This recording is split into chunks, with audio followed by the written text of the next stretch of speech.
vocês? A gente está começando agora o 8º episódio do Multimobbers. E o episódio hoje é especial para você, mulher. A gente vai falar de nutrição.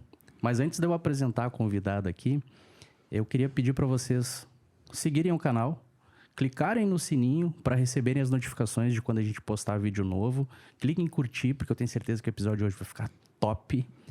E compartilha também, porque o assunto de hoje vai gerar muito conteúdo, muita informação fantástica. Eu tenho certeza que nós vamos aprender muito aqui hoje. Muito. E tá especial para você, mulher. Ela é especialista nisso, né, o Combate? Tô ansioso. A gente tá aqui... Ela é formada há 20 anos.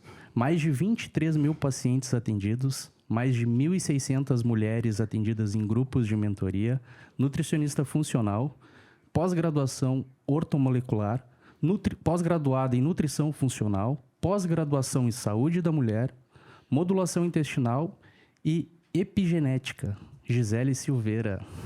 Boa noite, gente. Boa noite. Tudo bem? Assim, ó, antes da gente começar, eu gostaria que tu te apresentasse pro pessoal, mas eu vou te confessar que tudo que eu li aqui, eu não sei decifrar nada. Se tu puder dar uma explicadinha pra gente já essas formações aqui. Exato, que conteúdo, que currículo, né, Toninho? Bom, gente, então, né, eu sou nutricionista clínica, tá?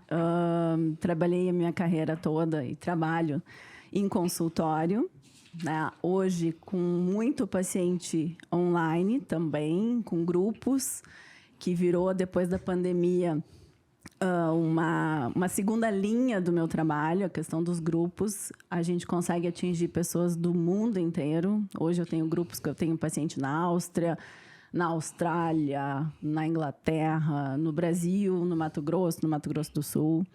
E, né, o meu carro-chefe é o atendimento. Então, eu posso dizer que a minha maior formação são as pessoas. Hoje eu ainda dizia para minha sócia, né?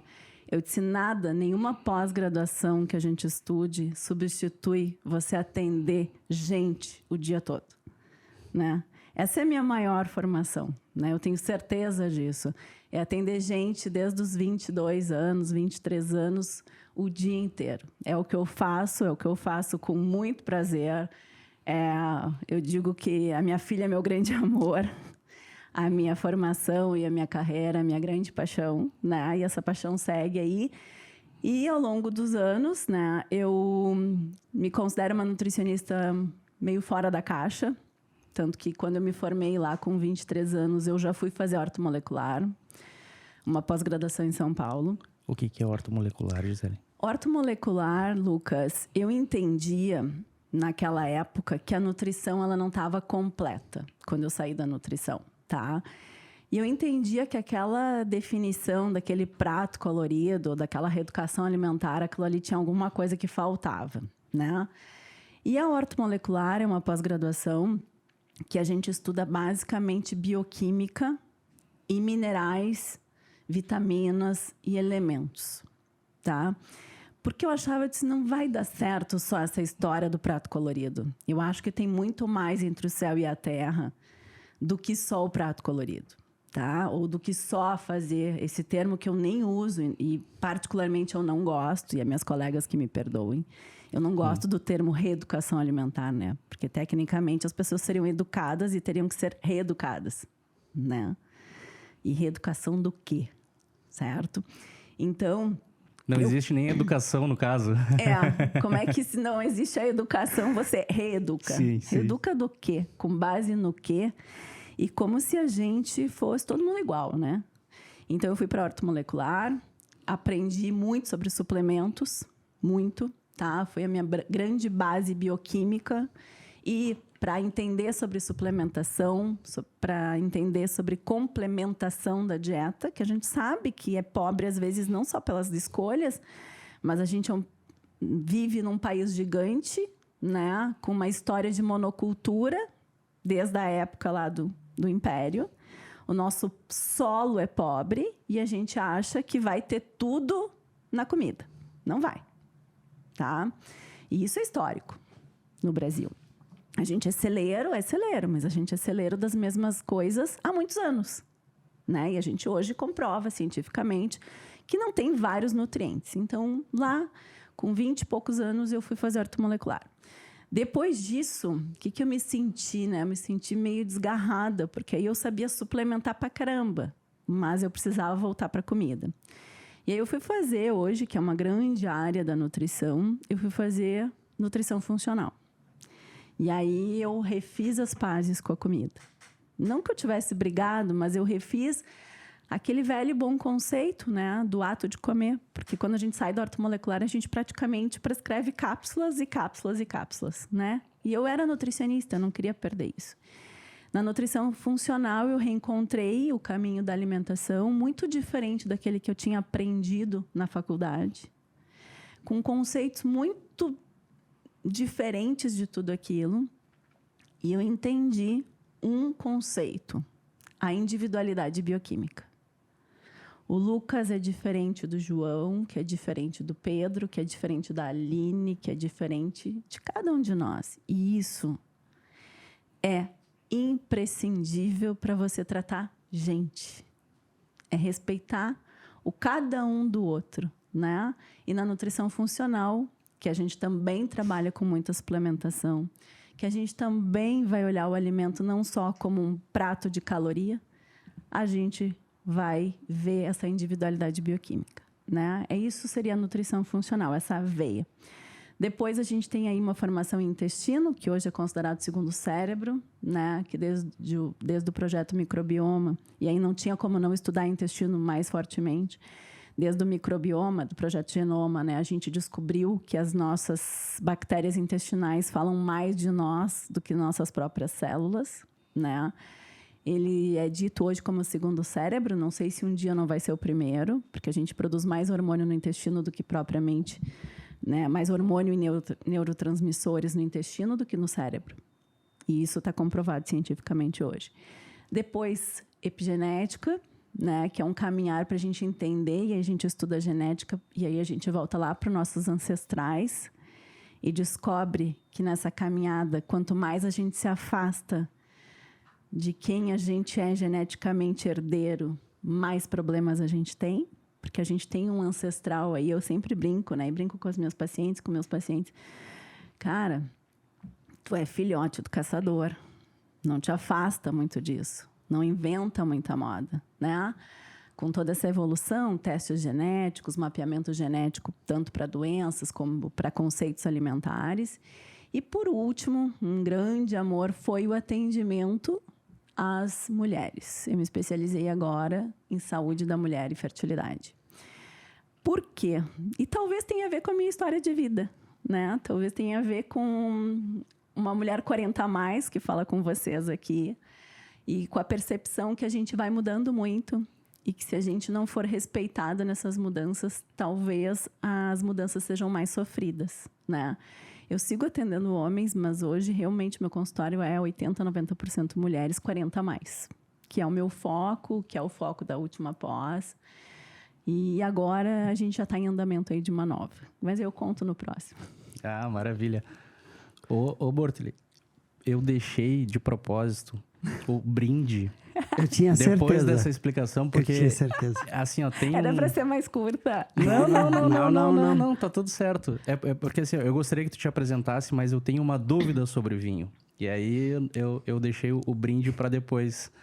Porque tem um mito do vinho que dizem que tomar uma taça de vinho todos os dias é bom para a saúde, rejuvenescer.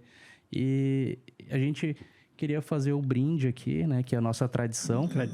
E já deixar essa dúvida no ar aí para ver se a gente... Tá certo, se a gente está fazendo certo. E se a gente está fazendo errado, tu pode abrir uma exceção hoje pra gente, né? A gente abre a exceção. Então. E como no brinde com vinho se menciona muito saúde, queremos entender se realmente o vinho todos os dias é saúde ou não. Vamos para a individualidade bioquímica? Bora. O que a gente viu, tá? E nessa prescrição? E até eu vou falar uma coisa para vocês. Não tá no script, mas eu vou falar uma coisa para vocês. Eu queria dar os parabéns para vocês por abrirem esse espaço para falar sobre saúde da mulher. Talvez vocês tenham muitas pessoas que, né, na equipe que são mulheres, A maioria. né? A maioria, 80%. Carrega o time nas costas. Vocês têm muitas clientes mulheres, né?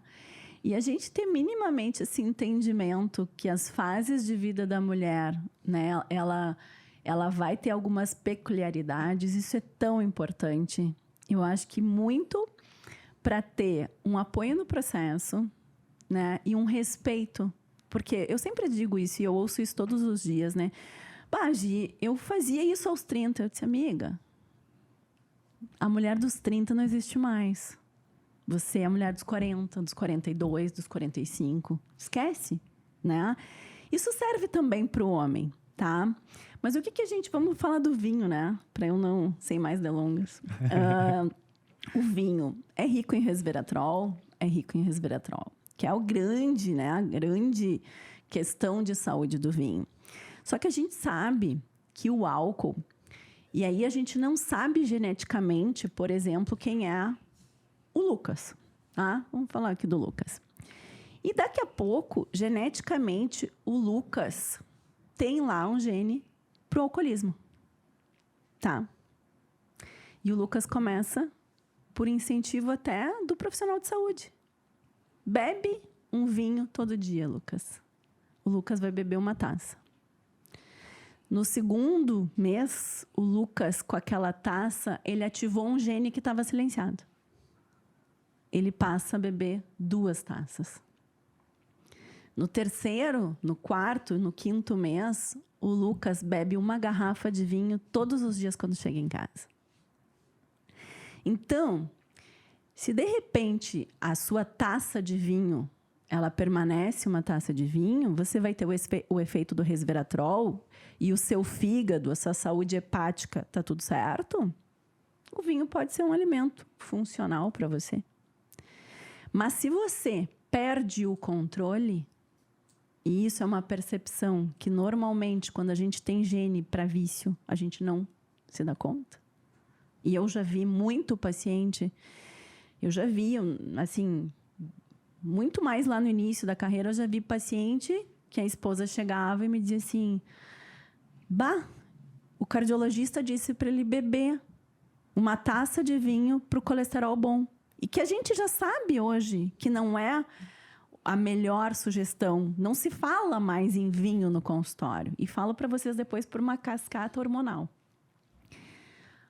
O seu Joãozinho começou a beber. Mas, Gisele, quando eu vi, ele estava com um galão de vinho, aquele mais maloqueiro, escondido dentro da cozinha. E quando eu vi, ele passava a tarde inteira dormindo, que eu achava que era uma depressão ou não, ele virou um alcoólatra aos 60 e poucos anos, por uma orientação profissional. Eu não sei quem é que está na minha frente. E eu não sei se o gene do vício está ali. E se é um alimento que vicia, se é um alimento que a pessoa precisa para daqui a pouco ter a sensação de prazer, a gente está aqui comemorando. Um brinde. Um brinde ao convite, um agradecimento meu ao convite, está tudo certo. Mas se eu sair daqui pensando nesse vinho e chegar em casa e ter que abrir um vinho, porque eu não vou poder beber muito aqui na frente de vocês, talvez 1-0 para o vinho. E vamos falar da pandemia? O número de alcoolismo na pandemia quadruplicou. Por quê? Porque as pessoas precisavam relaxar. E porque as pessoas, principalmente, voltaram para casa, né? E voltar para casa nem sempre é bom. Para muita gente não é. A correria do dia a dia, muitas vezes, é justificada porque a gente não quer estar dentro de casa também. E as mulheres passaram a beber muito. Muito e muito e muito. Tá? É considerado mais de 2 doses por semana já um consumo excessivo. Tá? E aí, o Lucas fez um olhar aqui. Eu vou ter que rever a minha vida, então, acho. Vamos fazer de conta que eu tô falando só com as mulheres. Vamos falar de hormônio? Vamos. Né? Que é para isso que a gente estuda tanto. Bom, 35 anos mais, 40 anos mais, né? Por que aos 40, por exemplo, aos 35 a gente já tem, falando em mulheres, tá?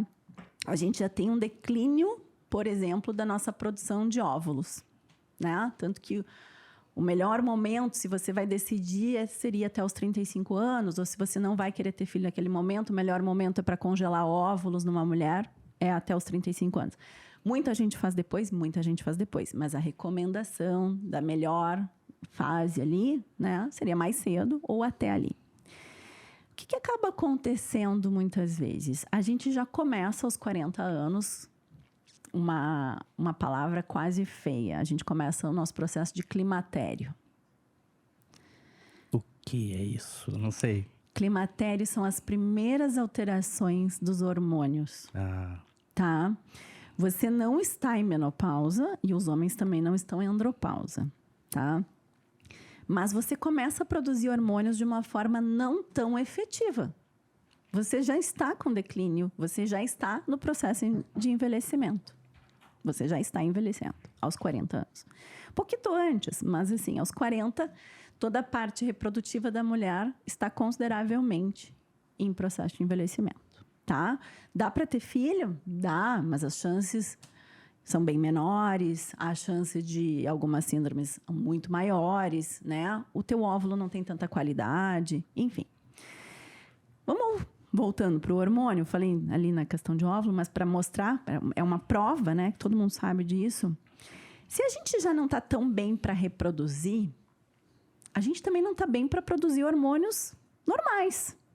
Estrogênio, progesterona, estradiol, testo, tá? Porque a mulher também produz testo. Nosso ovário faz isso.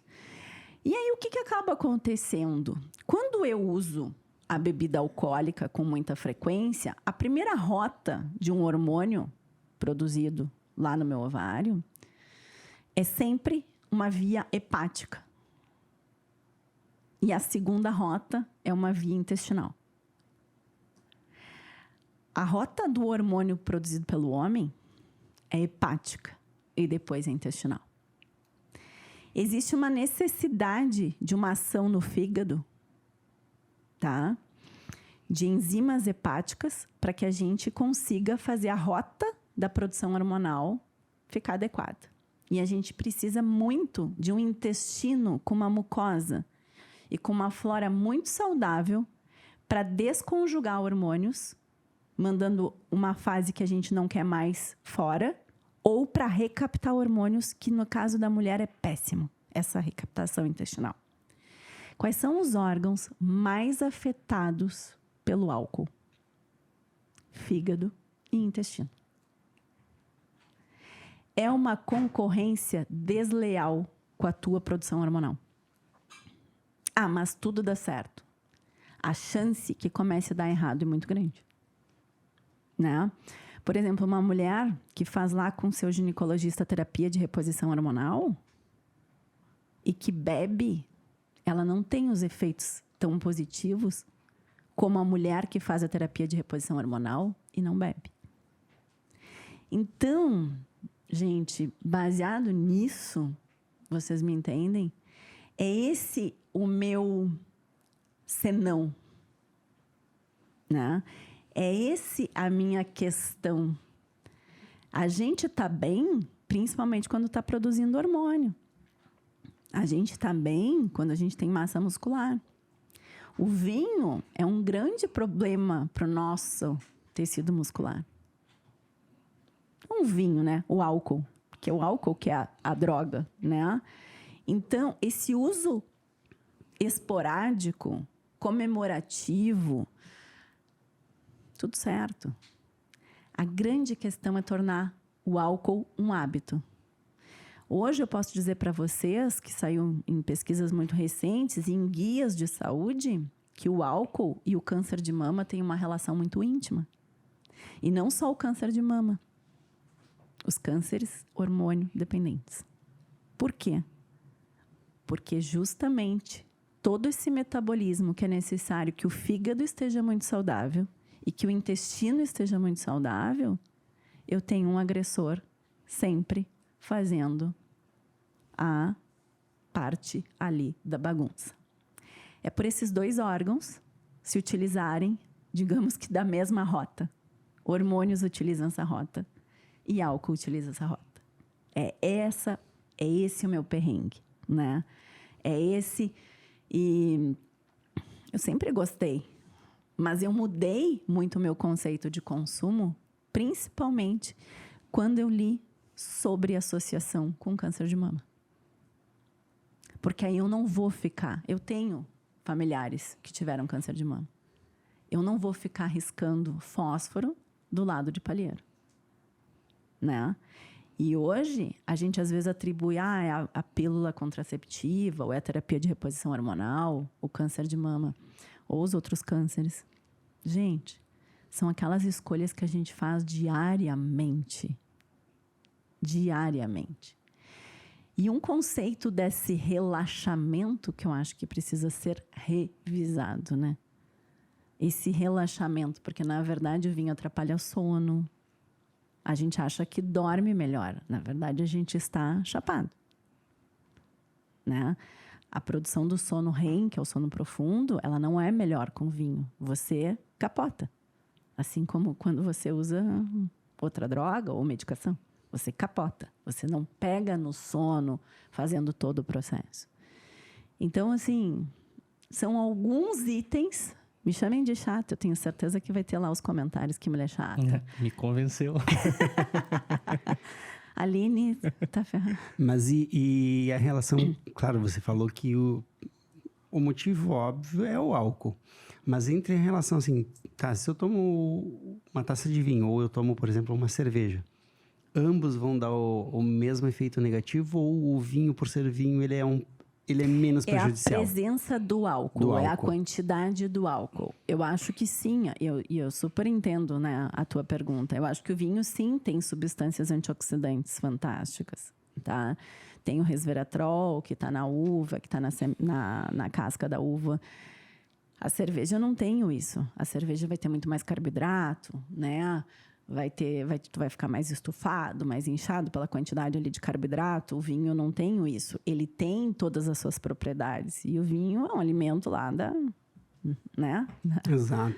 Da época de Cristo. O problema todo, eu acho que é o jeito que as pessoas colocaram ele nas suas vidas. Porque a gente bebe o vinho, mas a gente passou o dia inteiro sentado. A gente bebe o vinho e a gente manda ver num prato com arroz, feijão e massa. A gente bebe o vinho e toma suco de caixinha. A gente bebe vinho e vai 1 hora para a academia por dia e senta a bunda na cadeira as suas outras 12 horas. Entende? É diferente. Aí eu concordo que também é diferente de toda a história da humanidade. A gente nunca foi tão sedentário. E mesmo nós aqui, que eu sei que praticamos atividade física. O número de horas. Então, esse conceito do fígado também está associado a esses outros hábitos, tu entende? Agora, a escolha da bebida, de pior ou melhor, claro, quando eu combino com os pacientes, eu não vou deixar de beber. Ok, escolha tua, vamos tentar, né, fazer com que tu emagreça bebendo, né? Porque eu não faço nenhuma dieta sem a dieta do vinho, não há. Mas, vamos ver. Bom, daqui a pouco a gente vai usar uma que tenha um teor menor, ou daqui a pouco a gente usa uma que tenha um teor maior, mas que você bebe menos, ou que a sua frequência fique menor, para encaixar. Mas sempre, nunca uma pessoa vai sair... Se a pessoa me diz, eu bebo todo dia, eu sei, amigo, escolhe. A vida é feita de escolhas difíceis. Escolhe teu difícil. Se deixar de beber, mas talvez o shape que tu queira também tu não vai ter. Não vai ter. Talvez a saúde que tu queira também tu não vai ter. Talvez a tua saúde hepática tu também não vai ter. Talvez tu vai ter sempre um intestino que tá bagunçado, né? E talvez tu tenha que te dar conta em alguma fase da vida que tu tá usando isso como um anestésico. Beleza, maravilha. E eu vi que você atende, realmente, como você falou antes, o público 40+, focado em mulheres, né? Principalmente. E existe um mito que após os 40, elas têm mais dificuldade de emagrecer, de manter o corpo saudável, naquela linha que todo mundo quer ter, um corpo bonito, né? O que tu tem para falar isso? É isso mesmo? Não é mito. Isso não é um mito. A gente é um grande produtor de massa muscular, principalmente até os 35, 36, nessa faixa, tá? Depois a gente tem uma queda de hormônio de crescimento do GH também. Até antes o GH cai. Dependendo das pessoas, da questão racial também, às vezes o hormônio de crescimento cai até antes. E às vezes dependendo dos hábitos de vida, tá? A gente tem que olhar para o músculo como a melhor aplicação que a gente vai fazer na vida. A massa muscular, ela é essencial para como você vai envelhecer. É ela que toca lá para cima o seu metabolismo basal. É ela que faz você gastar. E aí eu vou defender as mulheres, né? Meu papel não é só tratá-las, né? E chicoteá-las. Eu vou defender as mulheres e me incluo nisso. Dos 30, hoje normalmente, entre 30 e 35, ou 30 e 40, a gente está decidindo sobre a maternidade, né? E no período da maternidade, ali entre gestar, o puerpério, a criança crescer, não é a fase que a gente está fazendo muito massa muscular. A gente está sobrevivendo, né? Eu me lembro que eu fazia exercício físico quando a Antônia tinha... Eu tenho uma filha vai fazer 11 anos, na semana que vem. Eu fazia exercício físico e as pessoas me olhavam de cara feia. Eu me lembro que eu tinha... Quando ela completou 3 meses, eu voltei a fazer atividade física. E aquilo não era visto como muito legal. Aquilo era visto, nossa senhora. Eu podia trabalhar, eu estava trabalhando... Ela tinha 40 dias, eu estava trabalhando. Mas o exercício físico, o pessoal ainda acha que tem uma coisa de supérfluo, né? E muitas vezes a gente está ali numa sobrevivência com aquele bebê e tal. E as mulheres param 1, 2, 3, 4, 5 anos de treinar. E a gente tem, né, de novo, vidas sedentárias. A gente está aqui, o ar-condicionado está ligado, a gente não tem suador, a gente passou a tarde no consultório, vocês lá no escritório, está todo mundo, eu cheguei de Uber, né? A gente não tem esforço. Então, a preservação da massa muscular, mas muitas vezes uma maternidade nesse período, que a gente também não está fazendo hipertrofia enquanto está gestando, a gente chega aos 40 com muito menos massa muscular que a gente tinha aos 30. E eu vejo isso diariamente. Às vezes eu faço avaliação, seja por uma bioimpedância, ou seja por um DEXA, que é um padrão ouro de avaliação que a gente faz. As mulheres magras com 35% de gordura, com 36% de gordura. Que metabolismo vai ser esse? Essa vai ser a mulher que vai sapatear e que vai poder comer 1.100 calorias e que não vai emagrecer. E que, às vezes, o trabalho é fazer essa reorganização, né, desse físico, dessa composição física, muito antes de pensar lá no peso da balança. E que a gente tem que trazer, eu sempre brinco, né? Quem é minha paciente já ouviu essa frase da minha boca. Em que lugar da fila tu tá? Em que lugar da fila tu tá? Isso vale para mulheres e homens, mas eu acho que a mulher tem uma tendência a se colocar, às vezes, na fila um pouco, né? Porque na maternidade ou na paternidade, a mulher fica meses sem treinar. O homem, a criança, tem 2 meses, ele já voltou para a academia. Né? A não ser que ele seja sedentário. Mas ele volta antes. Porque aquilo é mais prioridade, tá? E eu não estou sendo aqui machista ou feminista. Eu vejo a realidade que a gente encontra no consultório. Essa mulher vai chegar lá, sem massa muscular, já com a queda hormonal, metabolicamente, às vezes, podendo comer 300, 400 calorias a menos. Às vezes, com a autoestima no dedo do pé. Então, a primeira coisa é, vamos resgatar o teu lugar da fila? Volta. Né? Porque até para a gente criar um ser humano, para quem é mãe, né? Tem muita gente que opta hoje por não maternar, mas assim, até para te criar um ser humano, tu tem que estar bem. Tem que estar bem. Né? Até para te ensinar sobre isso, para te ensinar sobre autoestima. Eu não tenho como ensinar sobre autoestima para uma filha se eu não tenho autoestima, né? Hoje a Antônia faz atividade física porque ela viu a mãe dela fazendo mesmo quando as pessoas achavam que não era a hora da mãe dela fazer, né? E hoje ela faz e ela não questiona, né? Então, é por isso. Isso não é um mito, isso não é uma coisa da cabeça, isso não é um blá, blá, blá. Não.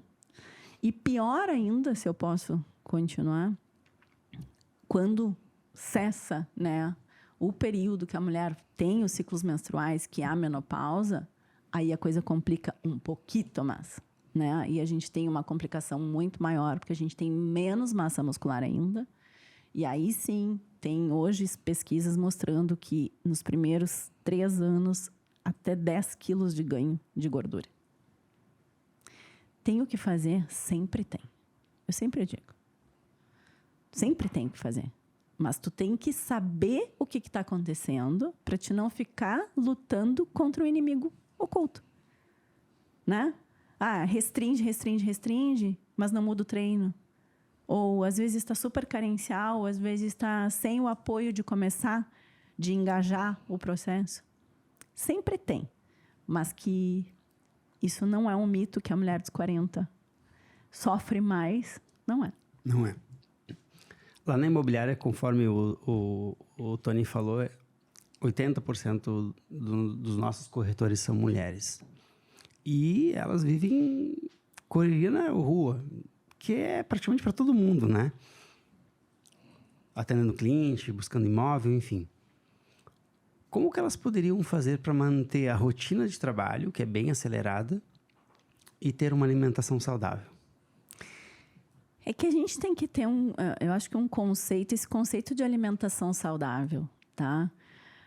O que a gente... Posso fazer uma contra-pergunta? Claro. O que é o conceito de alimentação saudável para ti? Para mim, é comer menos, mais vezes durante o dia. E comida que faça bem. E o que é comida que faz bem para ti? Arroz, feijão e carne. E salada. E tu, Lucas? A minha resposta é: procure um profissional. Nessa hora vai aparecer meu telefone aqui embaixo. Senão não vai funcionar. É que o meu nutricionista disse que eu tenho que comer arroz, feijão, carne e salada. Tá bom. Bom, aí são alguns conceitos um pouco diferentes, tá? Sobre essa questão. Eu não sou a profissional da orientação de várias refeições, porque eu acho que isso, muitas vezes, na correria, é um grande empecilho, tá? Não sei se tu faz dieta para hipertrofia, enfim, aí talvez... É só para manter o corpo saudável mesmo. Esse muitas refeições, no meu conceito, principalmente para mulheres, e pensando daí no nosso ancestral, tá? Ele é um dos grandes causadores da nossa armazenagem. Por quê, gente? Porque a gente achava uma caçava, e eu sei, vocês estão me olhando com cara assim, né? Tipo, gente, ninguém mais caça. Ok, mas a gente ainda é descendente daquele cara. E hoje a gente tem A vida moderna é muito recente, né? A vida moderna é muito recente. A alimentação em abundância, a gente tá falando de quê? 100 anos? 150 anos? Revolução Industrial. É. Na agricultura, pecuária, a gente não tem isso há tanto tempo no nosso gene. E aí chega a Dona Maria e diz assim: eu sempre comi arroz e feijão. Não, minha querida. A senhora come só nessa existência. Talvez o seu tataravô não comeu arroz e feijão. Se ficou um grito, depois vocês me perdoam. Mas assim, ó, o que eu acho importante? A ideia e esse conceito de comer várias vezes ao dia, se você tem um gasto calórico para isso, ok. Se isso funciona para sua construção muscular e se você tem uma dieta para hipertrofia, ok. Vamos falar de uma mulher que treina lá suas 3 vezes por semana, né? Às vezes a pau e corda, faz ali seu treino aeróbico e tal. Ela não vai ter um gasto calórico para estar comendo de 3 em 3 horas. Por quê? A gente tem um hormônio que se chama insulina, tá? E a insulina determina qual vai ser o nosso combustível. E a gente tem 2 combustíveis: gordura e carboidrato. Gordura a gente guarda.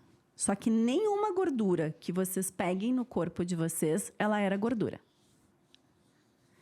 Carboidrato, a gente não tem como guardar. A gente tem o glicogênio hepático, o glicogênio muscular. Isso dá em torno de 2.000 a 3.000 calorias, dependendo do tamanho da gente, que é a forma que a gente guarda glicose. E todo carboidrato excedente, o nosso fígado transforma em gordura. Tá? Toda vez que você acende, eu faço isso lá no consultório, eu faço um teatrinho. O disjuntor da insulina, você dá uma informação para o seu corpo. Vamos guardar, vamos guardar, vamos guardar, vamos guardar. Tá? E eu estou falando de metabolismo principalmente feminino. Tá? Vários homens também, mas de metabolismo feminino. Então, se você estimula sempre o hormônio da insulina, você faz o quê? Você dá informação para o seu corpo que ele quer armazenar. E carboidrato não é armazenável. Ele vai ter que virar gordura no seu corpo. Tá? Uma das maiores causas da questão de sobrepeso e obesidade, com certeza, é a insulina. Com certeza é a insulina. Então, esse ligar o disjuntor e desligar o tempo inteiro, essas várias refeições, ele é um ativador de insulina. E, às vezes, a gente começa com uma situação metabólica que não é uma doença, que se chama resistência à insulina. Eu produzo tanta insulina, a minha célula tem menos receptores, até porque tem uma coisa, né, gente? O corpo nunca quer estar com a glicose muito alta. É insalubre para o nosso corpo a glicose muito alta, porque a glicose muito alta é a condição do diabético, né? A glicose muito alta no diabético, ele entra em coma, em cetoacidose. Tá? Então, o nosso corpo está sempre se defendendo. Só que, às vezes, a gente está o dia inteiro ali. A bolachinha, água e sal de manhã. A banana das 10. O pratão de arroz com feijão do meio-dia. A barrinha de cereal das 3. A aveia com pasta de amendoim e whey das 6. E a crepioca das 20. Quantas refeições por dia que você considera muito? Mais de 4. Mais de 4. Eu considero muito. Por que você... Não, eu faço 4. 4? Café da manhã, almoço, meio da tarde e janta. Mais de 4. Existem condições muito específicas quando a pessoa está querendo massa muscular, quando ela está... Ok, eu acho que sim, o incentivo da insulina. Tu tem todo um benefício nisso. Mas numa condição normal, que é 98% dos meus pacientes hoje, é muito comum eu pegar pessoas magras com resistência à insulina. Tá, e qual o problema de ter resistência à insulina? A tua célula não reconhece mais a insulina, que é o carreador, né, para largar a glicose ali dentro. Se ela não reconhece, é como se ela tentasse se defender, a glicose não entra, tá? E a glicose fica circulante junto com a insulina do lado de fora. Essa célula manda uma mensagem lá para o teu cérebro e diz assim: eu tô cansadão, eu preciso de energia. O teu cérebro manda uma mensagem para o teu pâncreas e diz assim: aumenta a insulina para esse paciente ter fome. Aí esse paciente é o comedor compulsivo. Ele passa o dia com fome. O João falou num episódio aqui, o nosso corpo é inteligente, a gente que é burro, né? Exato. No caso, a gente comendo errado, a gente é burro. Isso. E uma das coisas mais importantes, se você é faminto, esquece. Você tá comendo a dieta que não é para você. O instinto fome é um instinto de preservação.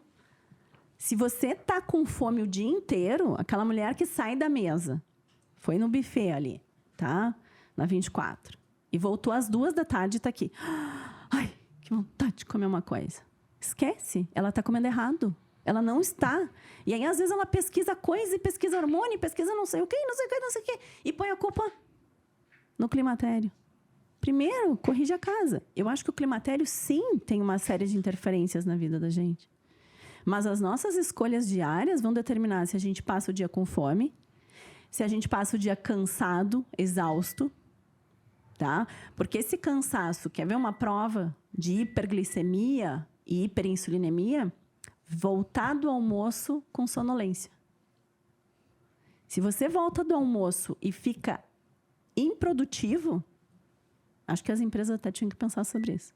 Se você volta do almoço e vende menos, se você volta do almoço e fica ali por 30, 40, 50 minutos naquela sonolência... Preciso do cafezinho. Você fez uma hiperglicemia associada a uma hiperinsulinemia.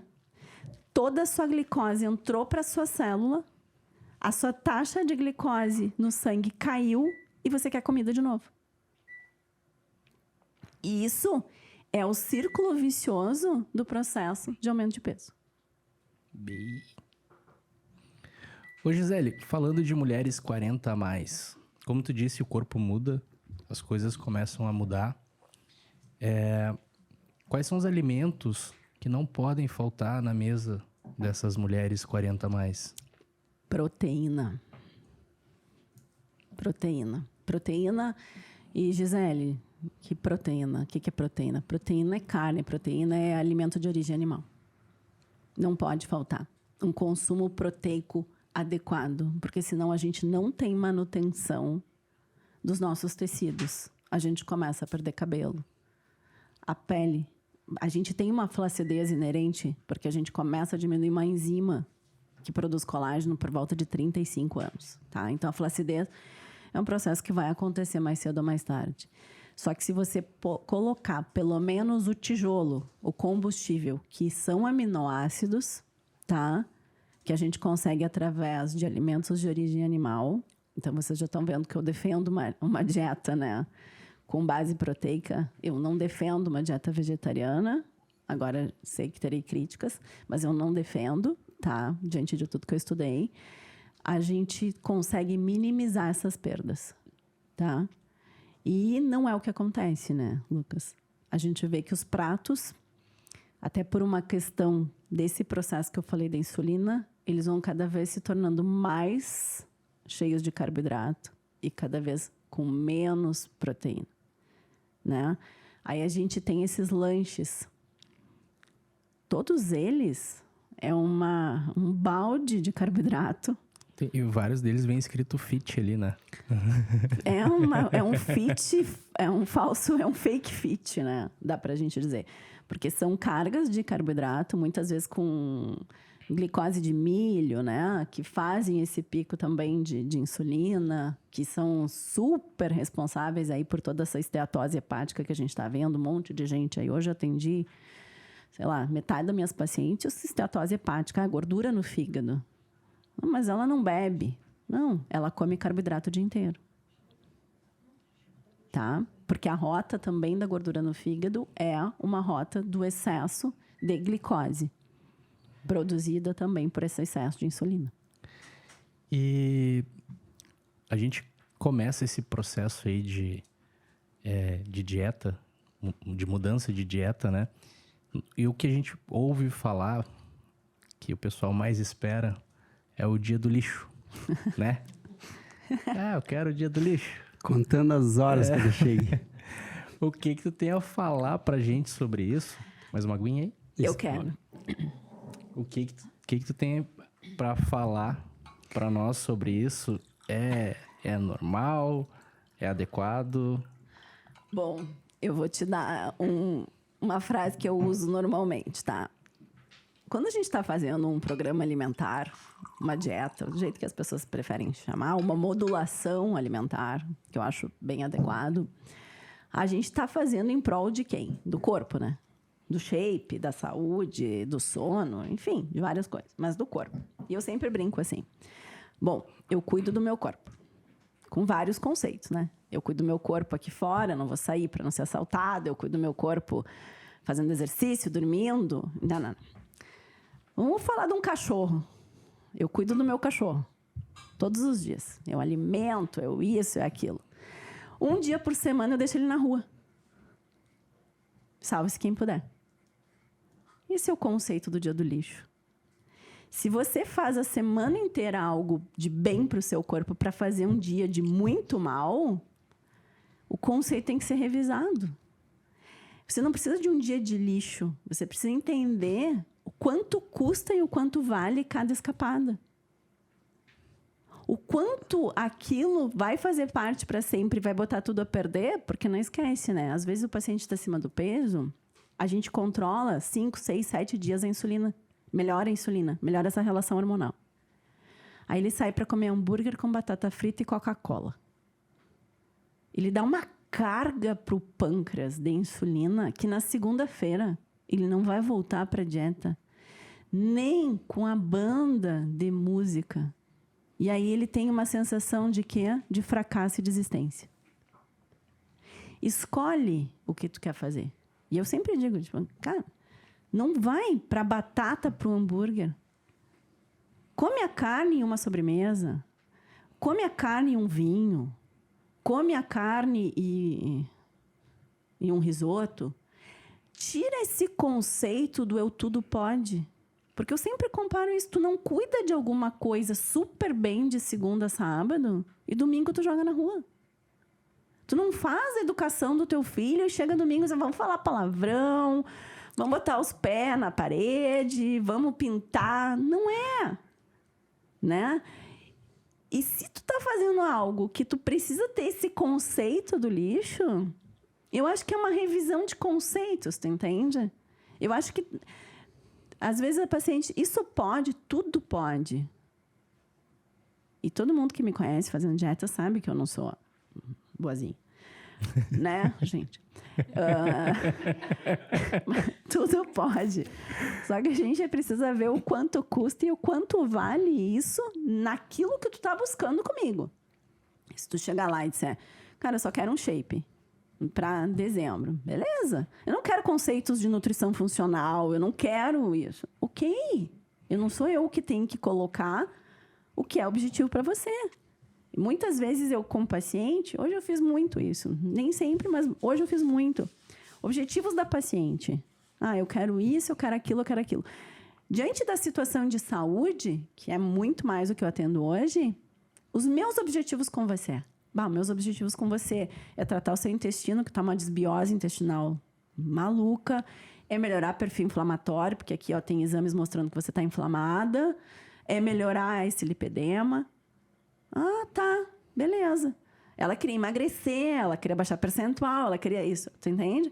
Só que eu tenho que caminhar por outros caminhos para conseguir, às vezes, o shape que ela quer.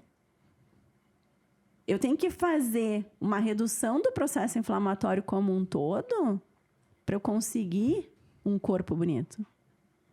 Né? Porque um corpo bonito construído a gente sabe que podem ser construídos de algumas formas, mas aquele que te mantém e que perdura e que vem associado, Lucas, é uma coisa que eu falo muito hoje em dia, associado à saúde mental. Um shape bonito não pode levar junto uma cabeça ruim. Jogue no lixo o dia do lixo. Faça o dia do lixo. E quantos dias o meu corpo demora para recuperar esse um dia do lixo? Depende muito de como você estava prévio, entende? Por exemplo, tu é um paciente que está com uma resistência à insulina. Ou tu é um paciente que não tem resistência à insulina, tá? Que tá tudo certo. Mas tu treina, tu tem massa muscular, tem percentual de gordura bom, abaixo de 20, tem 15 de percentual de gordura. O teu dia do lixo, o teu corpo não vai perceber. Agora, tu tem 30% de gordura. Tu já é... só por ter 30% inflamado. Por que eu sou inflamado? Porque a gordura tem substâncias pró-inflamatórias, tem citocinas pró-inflamatórias, que são liberadas em corrente o tempo inteiro. Então, você é meio que uma bomba relógio. Aí você tem a resistência à insulina. Aí você tem já uma queda de hormônios sexuais. Aí você tem lá um perfil lipídico todo bagunçado. É como se você desse presente para um corpo que já reconhece o presente. Entende? Então, ele vai se agarrar naquele presente e vai dizer, boa, nós vamos voltar a ser amigos. E aquela velha modulação que te fez ficar acima do peso, volta. ele reconhece isso, bom, amigo, vamos de mão dada que nós vamos nessa caminhada junto. E eu não acho que o dia do lixo em si é o pior. O pior é tu voltar para aquele esquema. Porque tem uma outra coisa aqui que eu nem comentei ainda, mas que eu acho que vale. A gente não se alimenta só por causa da insulina. A gente se alimenta também por uma necessidade de dopamina. Sistema límbico de prazer e recompensa. Prazer e recompensa. Prazer e recompensa. E a gente vem de uma geração que busca prazer e recompensa o tempo inteiro, em todas as suas escolhas. Né? A gente quer, e eu sempre brinco, eu digo, cara, tu não tá aqui para gastronomia? Tu tá aqui para comer comida? Ah, mas tu não tem uma receitinha de não sei o quê. Não. A gente vai aprender a comer. A gente não tá aqui para fazer receita. Eu não sou, né, chefe de cozinha. Não é para isso. Porque as pessoas buscam ali na comida, e talvez seja a droga mais fácil, mais barata e de mais fácil acesso. E calma, gente. Comida não é droga. Mas quando a gente entra num círculo vicioso que a gente não controla, ela se tornou nossa droga. E aí a gente busca essa recompensa muito de sistema límbico, de prazer e recompensa, prazer e recompensa. E aí é muito difícil para o nosso cérebro saber que foi só no domingo. Porque o sentimento da segunda-feira vai ser péssimo. Por quê? Prazer e recompensa, culpa. Prazer e recompensa, culpa. E é um círculo vicioso. Então, não é que as pessoas não possam comer algo que lhes dê prazer.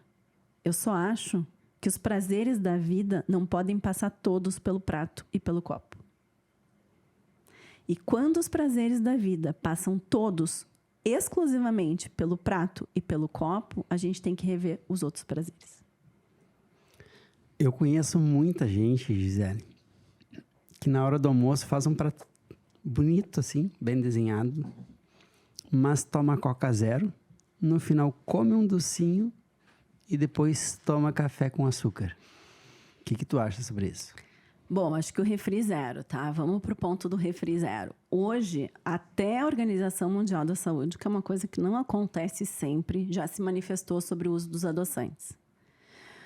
Os adoçantes, principalmente os do refrigerante, tá?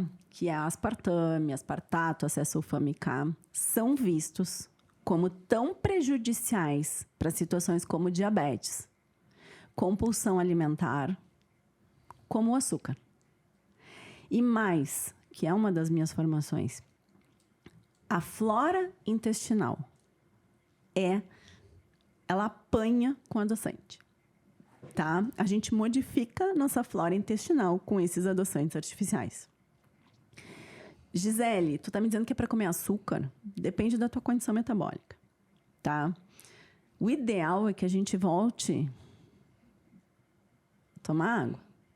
Porque se você já tá ali com um prato de salada, você vai optar pela sobremesa, cara, economiza a tranqueira. Dá uma economizada na tranqueira, tá? E o refri, se a gente for ler o rótulo, acho que é uma sugestão que eu deixei. Se você souber o que é cada um dos ingredientes, se você souber pelo menos 3 dos ingredientes, beleza, segue tomando. Mas você não vai saber, porque os ingredientes são substâncias químicas. E isso, a gente tem uma situação que são os disruptores endócrinos. São pequenos venenos que entram no nosso corpo e vão se conectando a receptores hormonais que a gente tem. E esses venenos, sejam adoçantes, sejam corantes, sejam conservantes, vão fazendo uma bagunça hormonal. E aí, às vezes, a gente não sabe por que os nossos hormônios, mesmo antes de climatério, mesmo antes de menopausa, mesmo antes de andropausa, ou até mesmo na época de fertilidade, estão tão ruins. E quando uma pessoa quer emagrecer, ela consegue emagrecer sem passar fome, por exemplo? Consegue, se ela adequar a dieta. Fome não é o problema para as pessoas que fazem dieta. É muito mais esse sistema de recompensa e de prazer com a comida do que fome propriamente dita. Porque, por exemplo, um paciente que chega para mim, sei lá, tem 20 quilos para perder. Ele vai ter carne infinita.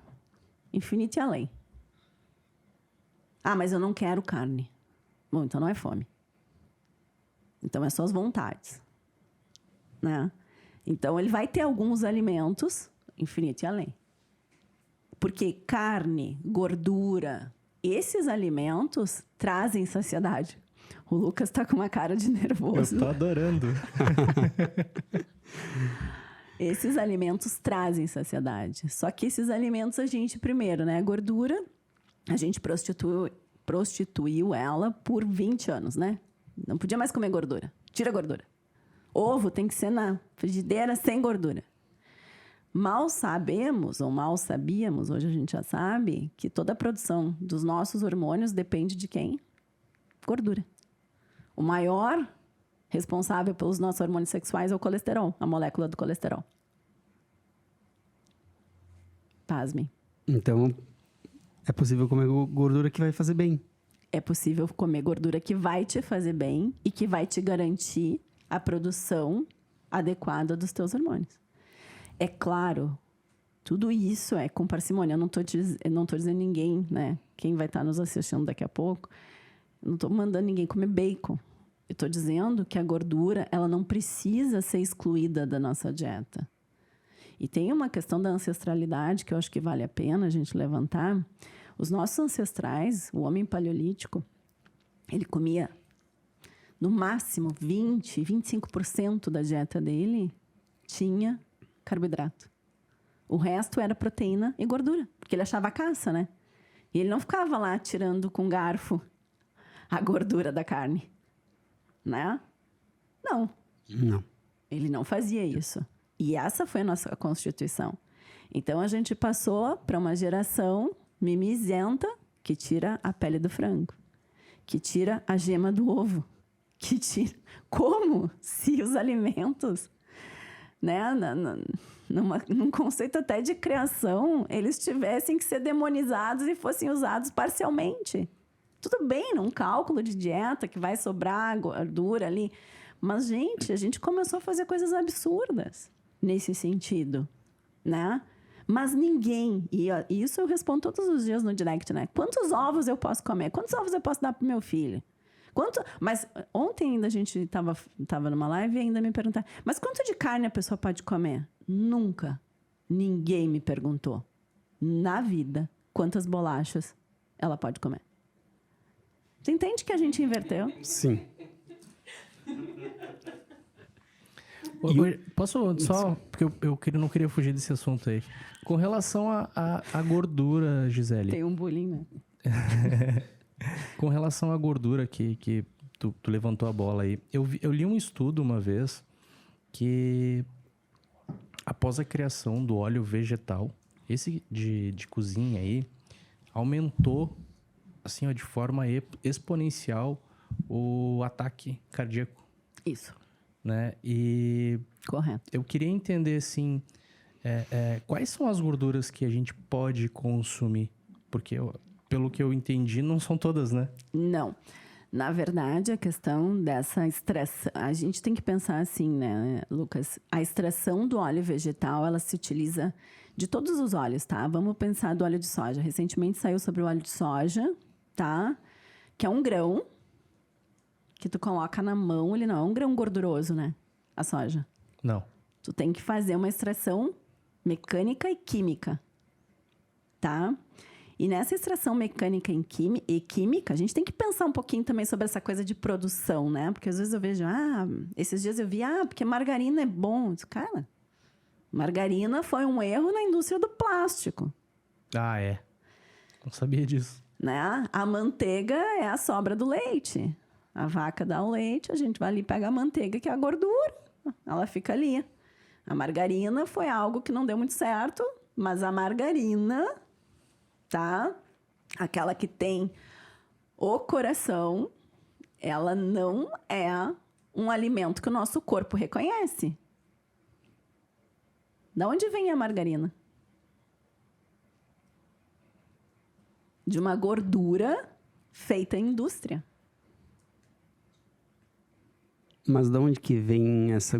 feita na indústria? De mas óleos vegetais. De óleos vegetais. De óleos vegetais. E aí tem essa questão da extração e tem uma questão da esterificação. Eles vão fazendo ligações para ela ficar naquela consistência. E numa consistência confortável, né? Porque a margarina tu passa no pão. E aí tem aquela foto do pão quente com a margarina derretendo. Tu não passa a manteiga no pão. Já não tem conforto. E já não tem sistema de recompensa, né? A manteiga, ela já é até mais difícil para... E eu ouço isso, né? As pessoas dizem, mas aquilo é um horror, é duro para passar. Eu disse, sim, né? Aí tem que fazer força. Aí já começam os problemas. Mas, enfim, os óleos vegetais... Tem que estar treinando para tirar. Tem que estar treinando, né? E a gente está aí no sedentarismo cronificado. Mas os óleos vegetais têm essa grande questão da extração, tá? E o que a gente viu realmente, isso que tu falaste, tem artigos mostrando, tem estudos mostrando, que a gente achou que usando os óleos vegetais a gente teria mais proteção. E não tem proteção cardíaca. Então, o que a gente recomenda, tá? Por que o azeite de oliva, que vão pegar a oliveira, né?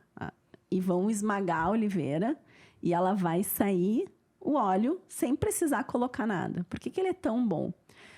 Porque, na verdade, ele é riquíssimo em gordura poliinsaturada e monoinsaturada. Porque ele é algo que a gente não meteu a mão, no sentido que o homem não manipulou aquela gordura. Então, o nosso corpo reconhece. Esse tipo de gordura poliinsaturada é super importante para as nossas células, para as nossas membranas celulares, para os nossos neurônios, que os nossos neurônios são preferencialmente gordura. É importante a gordura para os nossos neurônios e para o nosso cérebro, tá? Então, hoje a gente sabe que a manteiga, que o azeite de oliva e que, inclusive, a banha, tá? São gorduras mais indicadas para a gente fazer uso em casa. Os óleos vegetais já entrariam nessas questões todas. O solvente que é usado, o processo que é usado, a modificação do grão e muito também sobre a transgenicidade, né? Porque a gente não tem mais soja que não seja transgênica, o girassol, essas outras coisas todas que acabam entrando. E na linha do emagrecimento ali, a qualidade do sono é importante, faz diferença no acelerar o processo de ter o resultado que as pessoas querem, assim, X hora, dormir bem, comer menos de noite, como é que funciona isso? Talvez seja o mais importante. Quem não dorme não emagrece. E quem não dorme não produz massa muscular. Tá? É como se a nossa contabilidade ela funcionasse à noite. A gente tem um termo que se usa muito hoje em dia, que é o ciclo circadiano, né? Que é toda a regulação, e o ciclo circadiano regula uma série de coisas, né? Ventos, maré, tal, a presença do sol e a ausência do sol, né? Então, o sol faz com que a gente produza hormônios, e quando o sol se põe, em Porto Alegre, atualmente, por volta das 6 horas da tarde, a gente produz hormônios de quê? De repouso. A gente não produz hormônios de comer. A gente não produz hormônios de estudar. A vida moderna não é sempre perfeita. E eu sei que a gente faz faculdade, a gente está aqui à noite, né? Porque a gente trabalha durante o dia. Mas essa constância no dormir mal ou no não dormir e o se utilizar, porque eu vejo às vezes as pessoas assim, elas se utilizam, é a rede social, é o trabalho, é resolver os perrengues da casa, é deixar a casa em ordem no horário que elas deveriam estar dormindo, tá?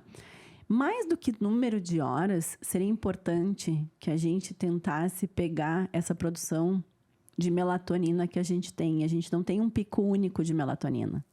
A gente tem picos de melatonina, né? Dizem que se começa... Isso não é um conceito fechado, único, mas que se começa 2 a 3 horas após o sol se pôr, a nossa produção de melatonina, e que ela vem vindo ciclada. Então, que se a gente pudesse estar na cama já antes da meia-noite, já sem o telefone, sem o tablet, sem a TV no quarto, sem aquela luzinha do abajur, tá? Para fazer a indução da produção hormonal e realmente entrar em sono profundo, tá? É mais importante até, que esse sono profundo muitas vezes vai durar até 3, 4 da manhã, é mais importante do que o número de horas, tá? A gente tem estudos, olha que maluco isso, que uma noite de sono mal dormida gera, no dia seguinte, um aumento de consumo calórico de até 300 calorias.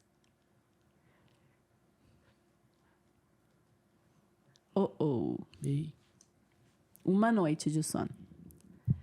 E aí o comer do dia, porque tem uma coisa, essa é a parte que eu mais gosto, tá? A melatonina, ela é um hormônio prima irmã da serotonina, em termos de estrutura química. Só que a melatonina, ela é produzida na ausência de luz. Tá? Por mais que às 10 horas a gente já esteja tendo pico de melatonina, se a gente está com essa luz aqui, a gente não vai produzir. Tá? E a melatonina, se ela não foi bem produzida à noite, eu não produzo serotonina no meu dia. A pessoa que não dorme, ou que troca o dia, a noite pelo dia, enfim, é uma pessoa que vai ser muito mais irritada, muito mais compulsiva e vai ter um ato de comer mais compulsivo. Tá? Fora todas as questões emocionais e de emoção mesmo que fazem diferença em quem não dorme. Dormir é essencial, não só para emagrecer, mas para viver bem. Dormir é essencial para a saúde mental, né? E o ato de comer compulsivo, quando às vezes a pessoa tá atacada, né? Que eu brinco assim, tá de tarde ali. Aí eu sempre pergunto, tá, e tu tá dormindo bem? Bah, não. Tô uma semana, enfim, que eu não consigo, chega de tarde, eu tô no ataque. E no ataque do quê? Sempre do carboidrato. Que faz um efeito meio, uma sensação de prazer imediato, né? Então entra, calma. Aí eu quero mais. Carboidrato, acalma. E aí eu quero mais. É o efeito do açúcar, né? O efeito viciante aí do açúcar. Tu tinha comentado ali anteriormente que nosso intestino é o nosso segundo cérebro. Provavelmente em algum momento a gente vai descobrir que é o primeiro, né? Quais são os alimentos que eu devo ingerir? E existe alguma suplementação que eu deva ingerir para manter sempre o meu intestino regulado? Eu, por exemplo, eu tomo Yakult todo dia de manhã. Com caseixerota. Caseixerota. O grande problema do Yakult, Lucas, Deus. é a quantidade de açúcar. Eu tomo light. É com adoçante.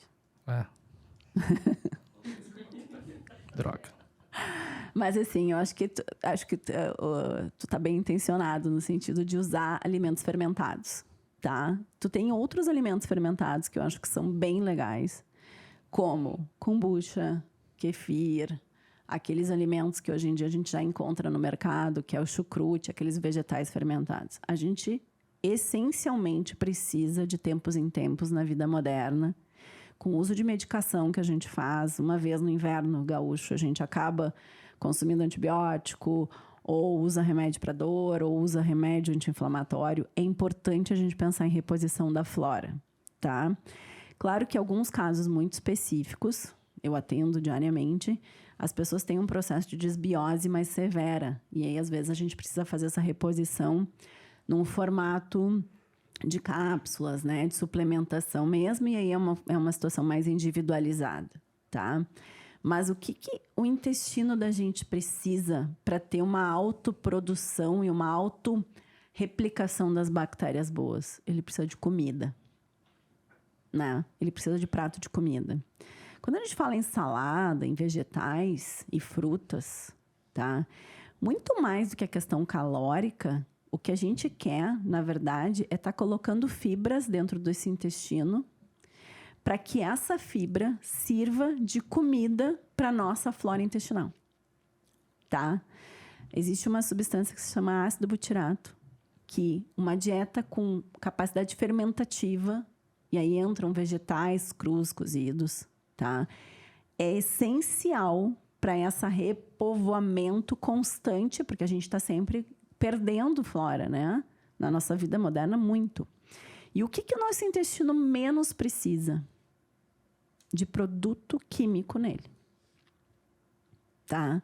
Ele precisa de menos adoçante, menos conservante, menos acidulante. Porque a gente não reconhece, a nossa célula não reconhece isso como comida. Tá? Isso são produtos químicos. Aquelas coisas que a gente lê ali, às vezes tem rótulos, né?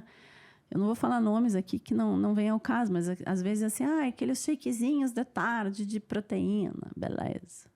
Vai ler o shakezinho de tarde. Tem 3 coisas que tu conhece e 10 que tu não sabe o que é. Corante, tananã, tananã, tananã. Acidulante, tananã, tananã, tananã. Adoçante, tananã, tananã, tananã.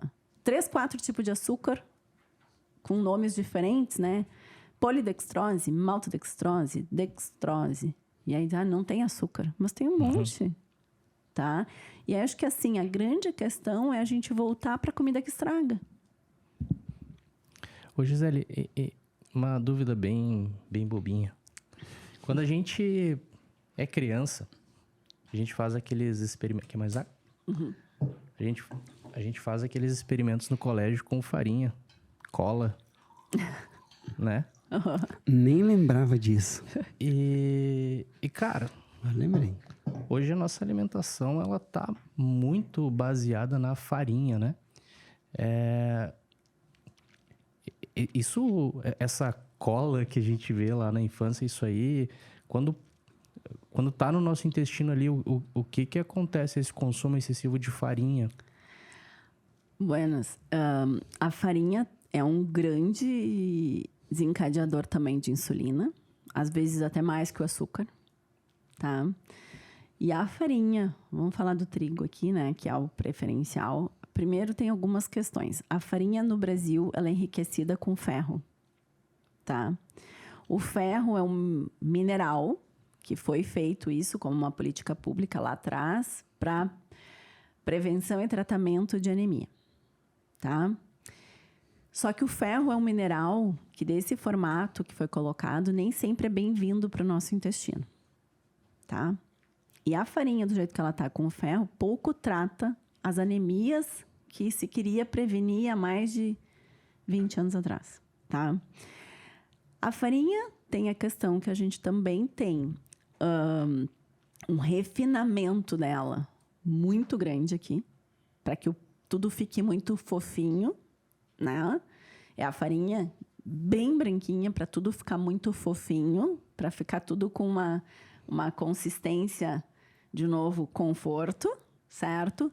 E a gente sabe que existem substâncias no trigo que causam alterações da nossa microbiota e que causam, inclusive, alterações na nossa permeabilidade intestinal. É como se o nosso intestino ficasse vazado.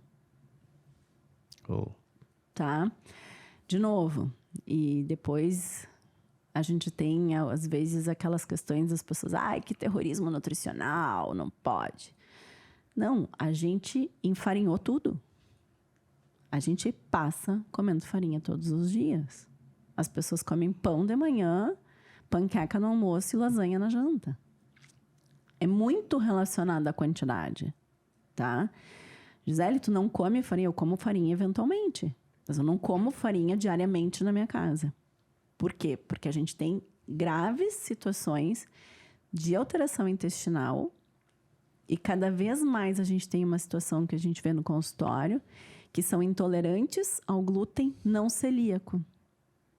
Quer um sinal e sintoma? Dá para fazer um teste amanhã lá com a mulherada. Come farinha e a barriga estufa. Incha. Fica com a barriga... Hoje eu ouvi de uma paciente que não era do Rio Grande do Sul. Ela disse, eu fico com baiacu. Eu como farinha e eu fico com baiacu. Aí eu disse, tá. Uma paciente lá de cima. Eu disse, eu entendi. Ela disse, tu não sabe o que é baiacu? Não, eu disse, não, eu entendi o que tu quis me dizer. Isso é um reflexo que o nosso intestino não está mais conseguindo dar conta de fazer a digestão dessa farinha. E aquela cola, Lucas, nada mais é que o glúten. Aquilo é o glúten. E aquilo vai para dentro da gente. E aquilo ali não causa na parede da flora ali, alguma coisa assim, não fica... Causa essa situação da hiperpermeabilidade. A gente acaba tendo esse leak gut, que a gente chama, que é o vazamento de pedaços. É a abertura. Eu comparo o intestino a uma peneira, tá? Sabe aquelas peneiras bem... E essa peneira tem que ser muito fechadinha. Porque a integridade da mucosa intestinal determina a nossa saúde. Determina que não entre substâncias que a gente não quer. Só que quando a gente come trigo, a gente tem substâncias no trigo que causam que essa peneira é como se ela abrisse buracos maiores. E outras substâncias químicas acabam entrando também. E muitas vezes nosso corpo reage imunologicamente contra isso. Ah, perfeito. Tá. E suplementação, Gisele, é para todo mundo? Quais os riscos que a gente pode ter aí de suplementar de forma errada, sem o acompanhamento de um profissional? Eu já vi que eu vou trocar minha bebida fermentada, então já aprendi alguma coisa. Suplementação. Eu costumo dizer, e eu fiz 2 pós-graduações totalmente relacionadas à suplementação. A suplementação é a cereja do bolo. Tá? E tu não põe a cereja no bolo sem o bolo. Eu pego muito paciente, às vezes, gastando uma grana com suplementação. E eu sou uma pessoa a favor de suplemento, tá, Lucas? Mas eu pego paciente que não tem um intestino capaz de absorver nada do que ele tá tomando. Porque ele, olha, ele coloca... E tu quer ver uma forma da gente verificar isso?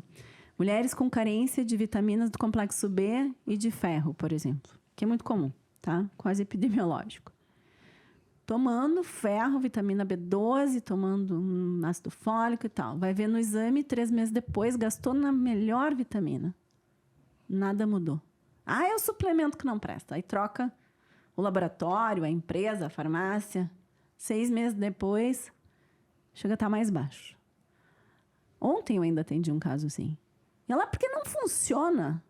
Se amiga, é botar semente boa num terreno que tá lixão. Primeiro passo, e aí quem te fala é uma nutricionista funcional, é cuidar da comida. Segundo passo é que esse intestino esteja bem. O que é um intestino bom? É você evacuar todo dia? Sim. É você não lembrar a tarde inteira, por distensão, por dor, que você tem intestino. É você não passar o dia com um desconforto. É você não ter carências nutricionais sistêmicas. Isso é um intestino bom. Então, cuidar da comida, cuidar do intestino, cuidar do sono. E aí sim, fazer exercício físico, obviamente. E aí sim pensar em suplementação. Porque quem quer tudo, às vezes não faz nada. E às vezes a pessoa baseia os hábitos de saúde ou o seu padrão de saúde no quanto ela gasta de suplemento. Gisele, eu tô gastando. Bah, beleza. Seu cocô tá caro. Seu xixi tá caríssimo. Porque isso não tá ficando. Né? Isso é importante. Eu acho excelente quem opta por suplementar, baseado principalmente nas suas carências. Tem coisas que a gente não precisa verificar a carência, mas primeiro arrumar a casa. E sempre assim, casa a gente não põe telhado se não tiver alicerce, parede e tal. E, Gisele, depois que a pessoa vai ficando assim mais velho, o intestino, ele tende a funcionar menos? Porque eu era uma pessoa que comia muito massa, muito, todos os dias, tipo. E depois dos meus 34, 35, eu vinha sentindo exatamente o que tu falou. Dores, sentindo que realmente o meu intestino não estava legal. Aí, por indicação de um nutri, cortei total, trigo, total. Como muito, uma vez por mês no máximo. E passei a comer mamão todos os dias de manhã. O mamão, ele ajuda? Na verdade, são várias informações. Aí não é nem a questão da velhice, tá? Porque até com 35 anos a gente ainda tá, né? Mas assim, dois pontos. Mas essa foi a idade que, tipo, eu cheguei no topo. No topo. De... Qual foi a grande questão, tá? Existem as intolerâncias alimentares. E a gente ativa um sistema imunológico para aquilo que a gente come sempre. Tá? Então, é como se o teu corpo fosse esse copo. Você todo dia enchia. Tava assintomático. Chegou uma hora que vazou. E aí o corpo começa a mostrar, olha só, meu amigo, eu não consigo mais dar conta disso. Tu entende? Só que junto com isso, o que acaba acontecendo? Com a idade, a gente diminui, a gente fala, né, de menopausa, andropausa e tal. Não aos 35, tá? Eu diria que seria um pouco mais pra frente, mas a gente diminui enzimas digestivas. A gente diminui a nossa produção de enzimas digestivas.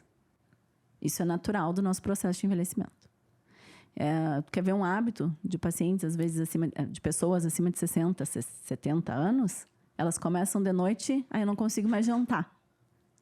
Eu tomo só um cafezinho, né? Porque elas não conseguem mais jantar.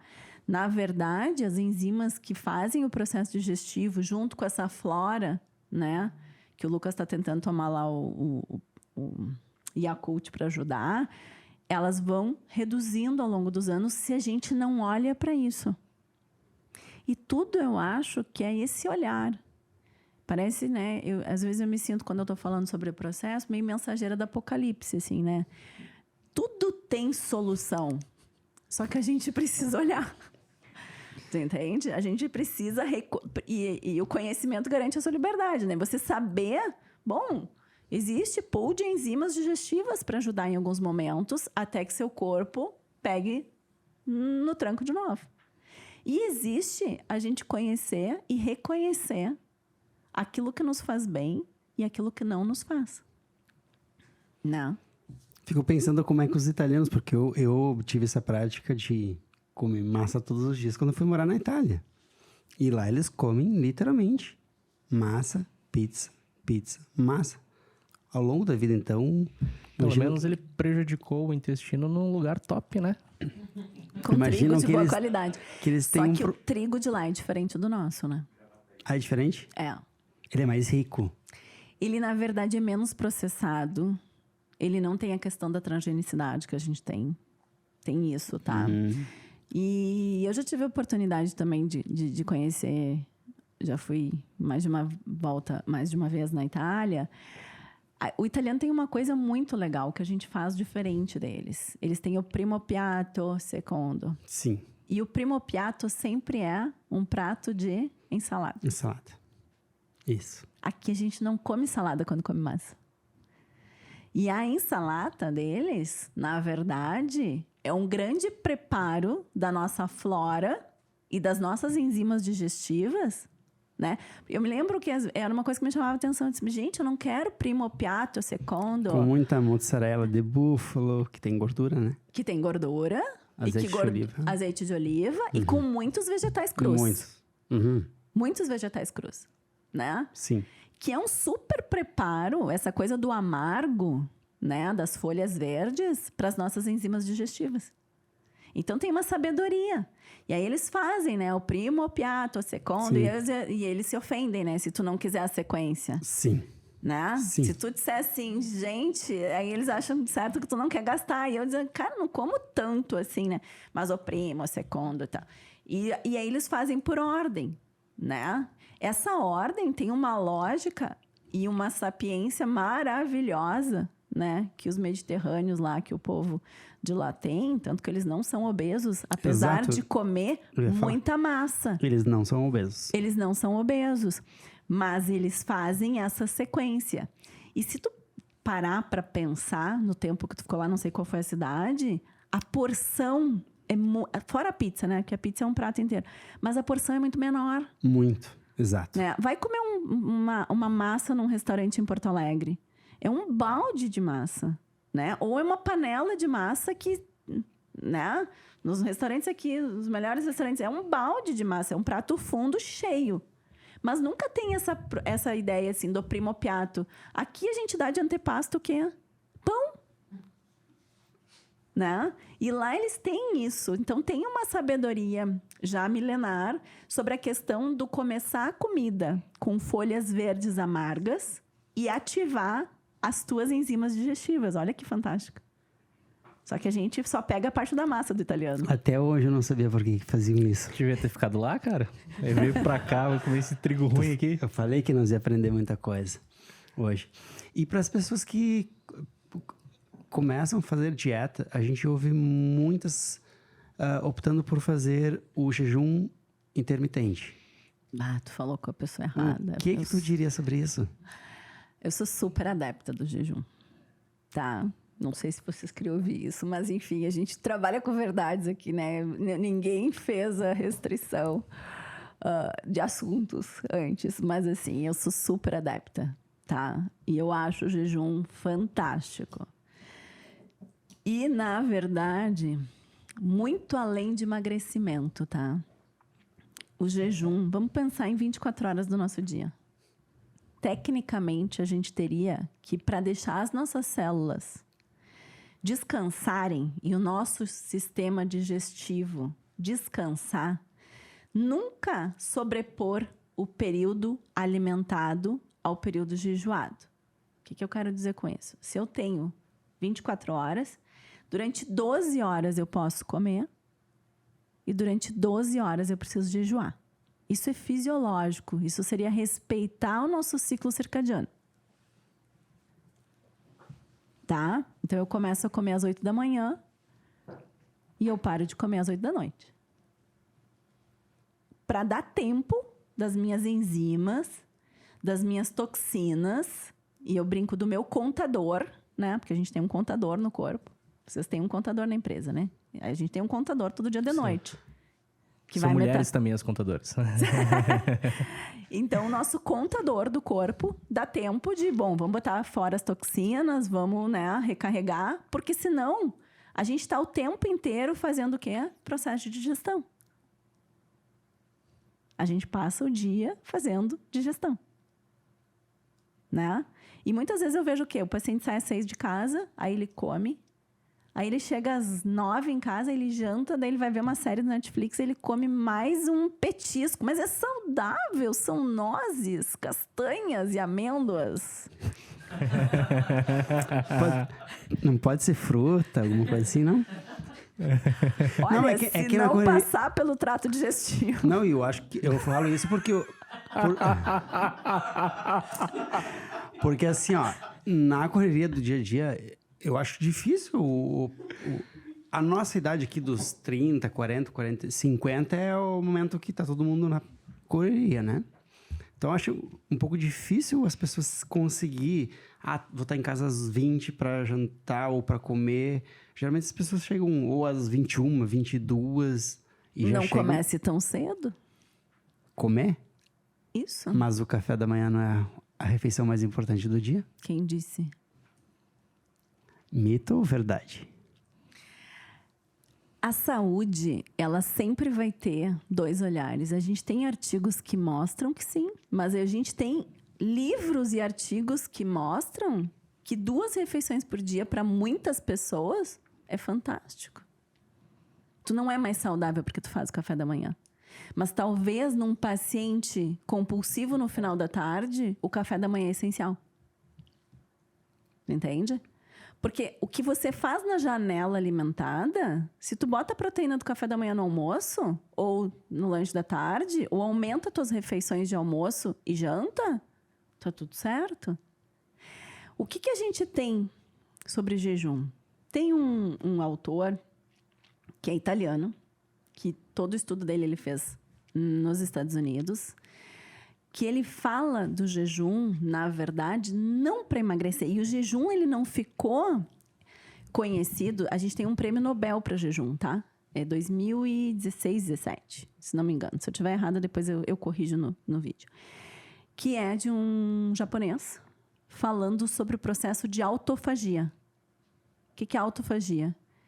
É o meu corpo conseguir fazer a limpeza do lixo celular em períodos de jejum. Os primeiros artigos nessa era moderna que a gente tem, que falam sobre jejum, datam 1956, em populações e grupos budistas, mostrando menor inflamação e mostrando um processo de longevidade mais conservada. A gente tem uma parte da célula que se chama telômero e que o telômero se mantinha longo em quem jejuava. Eu concordo contigo, mas é tudo a forma que a gente construiu a nossa vida. Entende? É tudo o jeito que a gente construiu a nossa vida. O jejum, ele é uma super estratégia. Eu falava nisso dele no domingo, para falar sobre resistência insulínica com um cardiologista. Ele é uma baita estratégia nutricional, principalmente para melhorar a compulsão alimentar, tá? Ele não precisa ser feito de forma diária, né? Mas que a gente precisa rever esses períodos longos de alimentação no nosso dia, principalmente para o nosso processo de envelhecimento, porque se a gente vai para povos mais longevos, eles comem menos.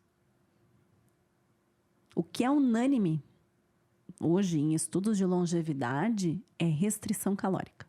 As pessoas passam a comer menos. E muitas fazem menores refeições, principalmente no turno da noite. E eu concordo. A gente vem na correria, chega em casa... Louco de fome. Louco de fome, come aquilo que não comeu o dia inteiro, come o problema, o pepino, o trânsito, né? Tudo isso, concordo. Mas são as adaptações que a gente foi fazendo da rotina que nos afastaram da gente mais primordial. Tu acha que esse ataque à geladeira de noite está muito mais ligado à rotina ou essa compulsão à noite? Porque tem pessoas que é só de noite que dá essa compulsão, durante o dia não acontece. Eu acho que pode ser duas coisas, tá? E a gente tem a estatística e artigo para isso. O comer pouco durante o dia e você tem um valor calórico. E isso é muito, muito frequente, né? Principalmente as mulheres. No almoço, elas estão almoçando com as amigas, tá? De manhã, elas saem com aquele café da manhã bem pobrinho, né? Uma mãozinha, uma granola e foi. Tá. Elas almoçam com as amigas ali e tal, estão na estação do trabalho ali, tal, adrenalina, tem que vender ou tem que trabalhar e tal. Come pouco, aquela salada e aquela carne. Só que elas têm um valor calórico para fechar no dia. Que às vezes, na refeição do café e do almoço, elas não bateram 50% do valor calórico. E o nosso corpo é sábio. Ele não quer morrer. A gente sempre luta pela sobrevivência. E, de preferência, por fazer reserva.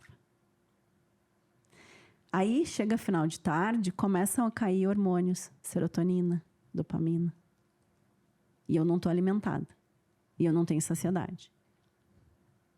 E aí, eu junto os meus perrengues, o meu comer emocional, com a minha baixa ingestão calórica do dia.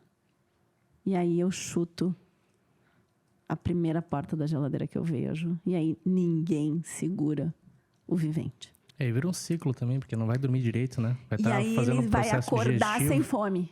Tu entende? E aí é um círculo vicioso. Ele acorda sem fome. Aí ele vai, daí no almoço ele ainda não tá com fome, porque ele botou...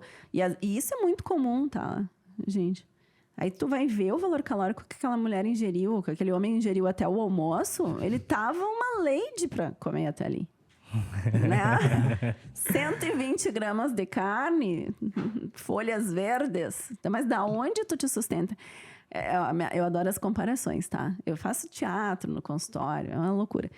Bom, você vai até Torres... E você chega lá, na última praia, e você bota gasolina. É isso que você faz quando você passa o dia todo comendo que nem uma lady e chega de noite comendo que nem uma capivara. É fato. Ô, Gisele, e nesse processo, principalmente de emagrecimento, tem gente que prefere o caminho mais rápido, mais fácil, né? Pra tudo na vida tem. E eu fiquei sabendo de um remédio aí que virou bem modinha, que é o tal do Ozempic. A galera tá tomando pra emagrecimento. O que tu tem a dizer sobre isso? Eu não sei. Polêmica. Polêmica, certo, né? Bom, eu sou nutricionista, né?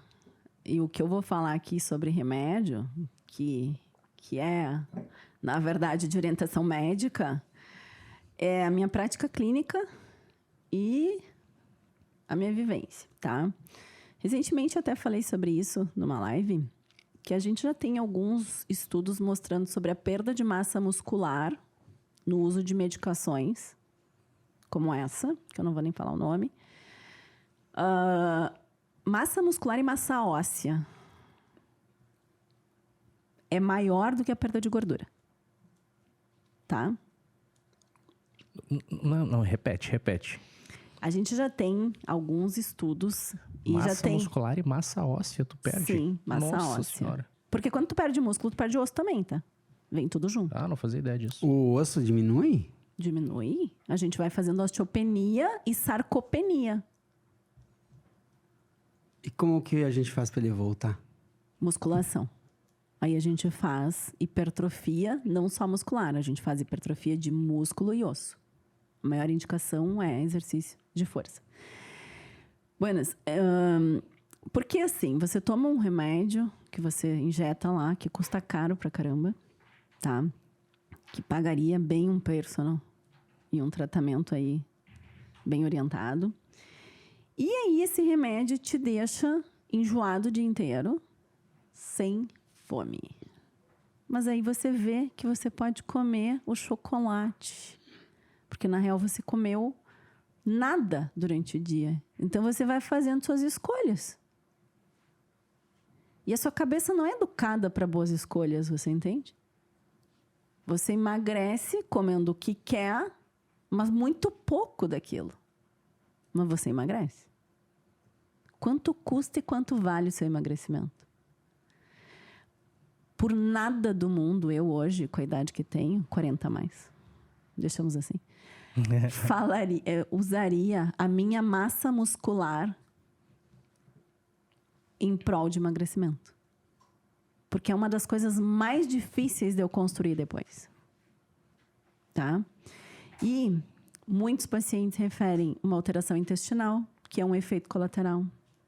E aí eu te disse que a gente produz hormônio nos neurotransmissores aonde? No intestino. Ferro intestino. E eu vou diminuir a minha qualidade alimentar porque eu não estou aí para o que eu como.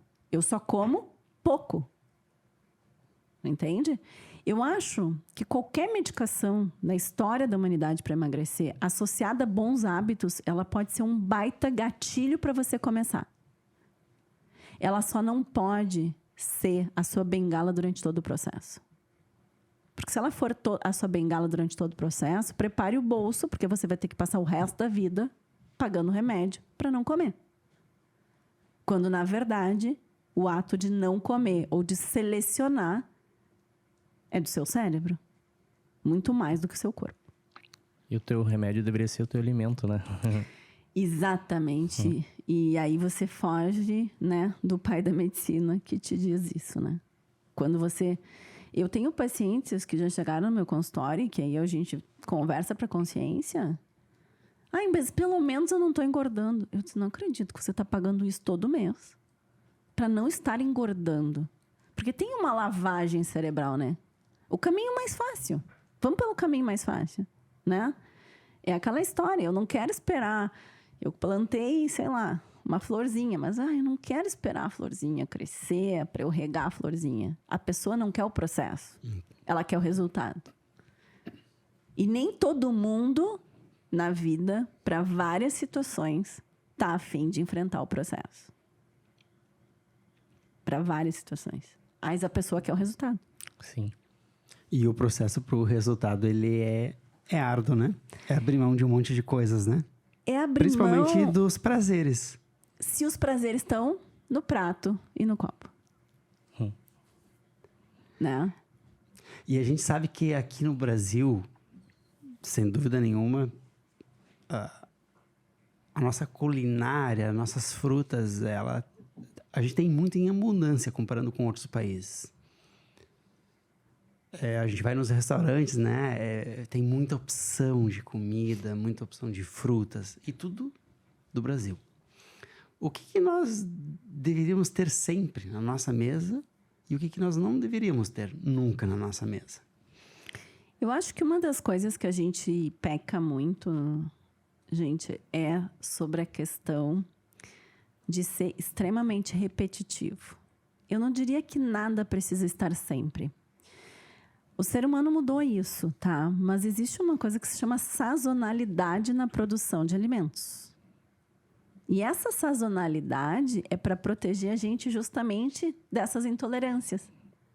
Porque se eu comer ovo todos os dias, vai chegar um momento que meu corpo não vai poder ver ovo. Vai virar um lagarto? Vai virar um lagarto e muito provavelmente tu possa fazer intolerância àquela proteína ali. Sim. Tá?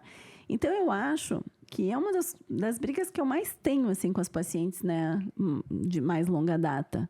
Variação alimentar. O que eu defendo é que a gente sempre tem que pensar, principalmente em 2 refeições do dia, que a gente tenha proteína na mesa.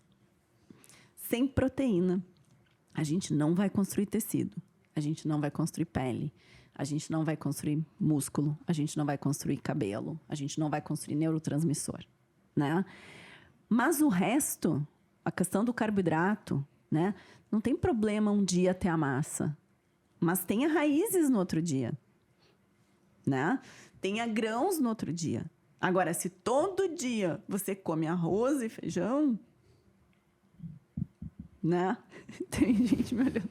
Até porque é uma questão cultural também, né? É uma Como tu falou da Itália de uma forma, aqui no Brasil é o arroz com feijão. É da Itália de uma forma, mas no Brasil aqui, de verdade, tem muito a ver com a nossa forma de introdução da agricultura. Nós somos aqui um grande produtor de arroz. Né? Não é só a questão cultural. Produção. A produção dita o nosso consumo. Isso Perfeito. é uma coisa que a gente tem que parar para pensar. A produção dita o nosso consumo. Se for olhar, Estados Unidos é fast food. Fast food. Produção absurda. Exato. Então, a produção dita, certo? E, enfim, tem essas questões de sazonalidade que a gente nem sabe mais. Eu, como nutri, a gente sabe que a laranja dá no inverno. Mas vai no Zafari. Falei nome, não tem problema. Vai no Zafari comprar laranja em dezembro para botar na ceia. Vai ter laranja. Uma laranja sempre deu, desde que eu me conheço por gente, em meses frios. Frios. Por quê? Por causa da vitamina C. Pra gente ficar com a imunidade melhor. As frutas cítricas são de meses frios. Esses dias minha filha me olhou e disse assim, eu queria comer melancia. Aí eu me pensei, né, lá nos primórdios, eu disse, cara, mas melancia acho que é do verão, né? Quando a gente ia pra praia tinha melancia. Eu cheguei no Zafra, tinha umas melancia, a coisa mais linda. Aí a Antônia, comprei a bendita melancia e tal. Ai, mãe, tá horrível. Claro, não é estação. Tu entende? Então essa variação, a gente deveria respeitar um pouquinho a sazonalidade, tá? E não me chamem de natureba aqui.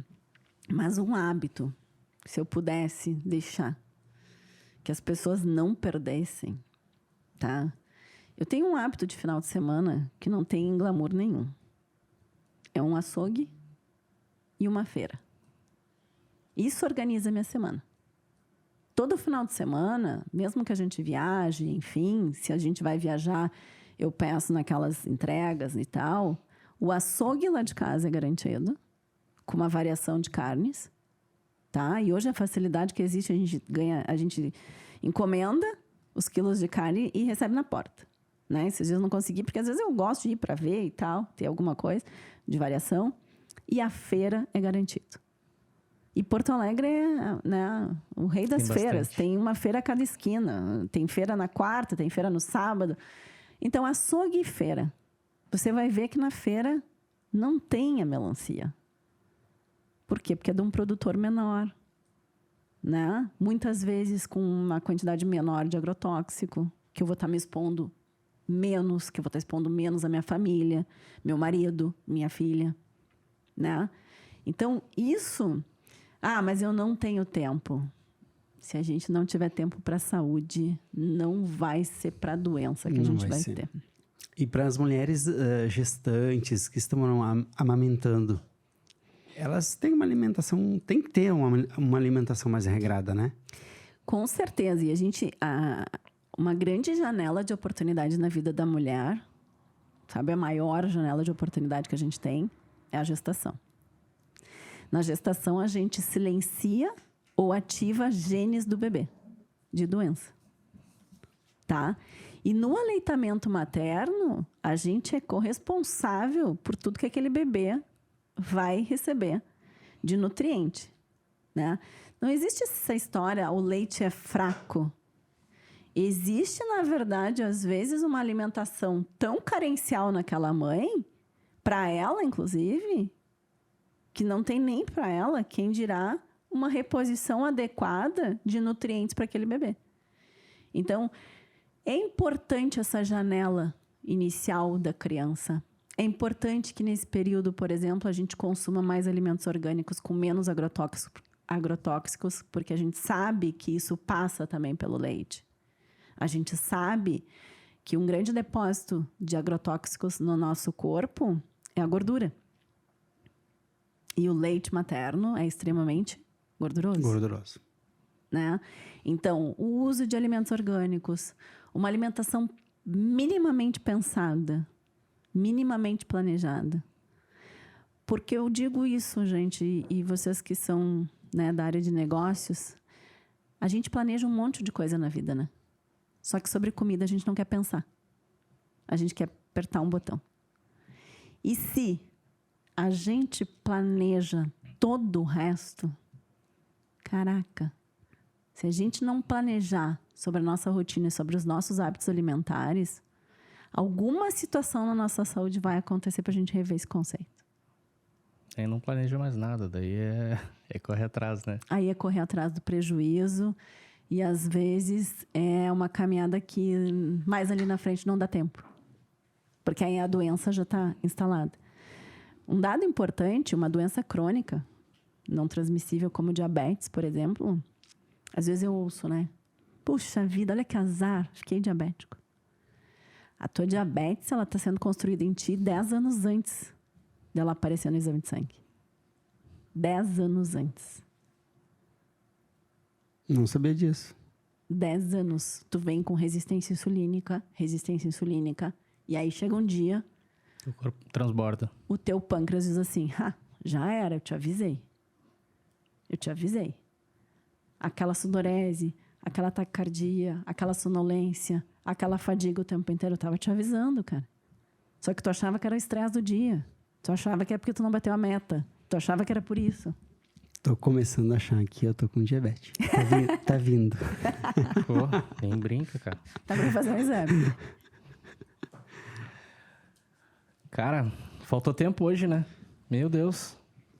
Sério que eu tô falando há 2 horas? O que aconteceu? Hoje passou voando. A gente tinha mais umas 2 horas pra falar contigo aqui. Mais umas 2 horas, a gente vai ter que remarcar. Foi fantástico. Não, vamos ter que trazer em outro momento, com certeza. Uhum. Fantástico. Vamos pra aquele bate-bola final? Tu começa ou eu começo? Sim. Sério que não é real, né? É real. É real. Caraca. Top, né? Passou voando. Foi um voando. papo muito bom. E realmente nós vamos ter que remarcar, porque tem muito conteúdo que acho que vale a pena Nossa, trazer muita coisa. ainda. Se ela tiver agenda pra gente, né? Se ela tiver, claro. Pra vocês não, pra Aline, tá? Que eu gosto da Aline. Ah, é verdade. Não, na verdade, eu tô de mal com a Aline. Nem se o Vini fizer uma promessa, assim... Volta, Vini! Volta! Eu te amo. Fica tranquilo. Vini! Pô, 20 quilos, Vini. Tu acha que é assim? Gisele, obviamente depois tudo que foi falado aqui foi um aprendizado. Eu aprendi muito porque eu vou levar para minha vida. Não, nossas mulheres lá, a gente vai dizer assim, vocês são todas... Vocês têm que olhar. É obrigatório. É obrigatório. Lição de casa, olhar. Aumentar porque... a produtividade lá de tarde, ó. Vamos Vida, melhorar né? os pratos. Vida, né? Vida, Principalmente, vida. a gente tem que se preocupar com a vida de quem tá do nosso lado, né? Sem dúvida. Então tudo que você falou aqui, milhares, milhões de pessoas vão ver. Que bom. A gente tá tenho famoso. E tenho certeza. Afinal, vai pro YouTube. Vai E pro o YouTube é mundial. O que você diria para todas essas mulheres, se tivesse que falar algo vindo de você? Imagina agora, todas elas te assistindo aqui. O Bom. que você falaria para elas? Eu teria 1 milhão de coisas, mas se eu pudesse falar uma coisa, chega uma hora na vida da gente que a gente tem que voltar a ser primeira da fila. E ninguém vai te pegar pela mão e vai te trazer para esse lugar. Só você vai sentir o desconforto de ter saído dali e se recolocar ali. Comece pelo básico. Comece comendo bem, fazendo boas escolhas, pensando bem, trazendo de volta para você velhos hábitos que você foi abandonando pela desculpa da correria, pela desculpa do filho, da família, do cachorro, do marido. E tenha certeza que o processo, ele pode ser difícil, mas ele é apaixonante. E depois que você passar por ele, é um caso de amor que você nunca mais abandona. Vontade de bater palma, né? O microfone caiu. Ainda bem que tá gravado isso daí. Que é forte. É forte. É forte.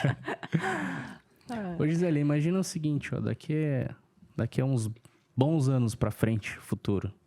Já tá aposentada, já tá com as pernas pro ar. E tá conversando com a Antônia em casa.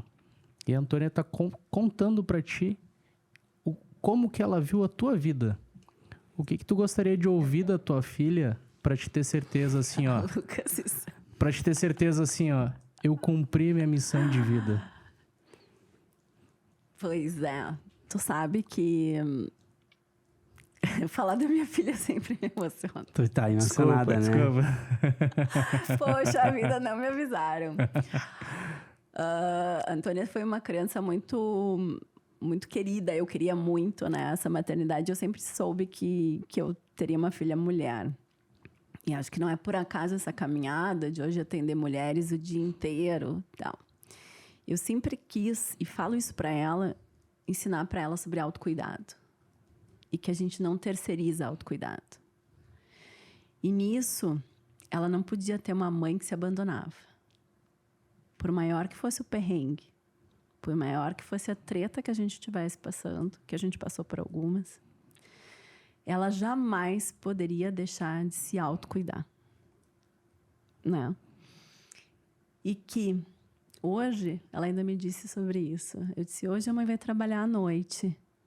Ela, ai, mãe, sério? Eu disse, sério, filha. Ela disse, mãe, a gente tem uma frase que ela diz, ela disse, mãe, vai lá, gata, arrasa.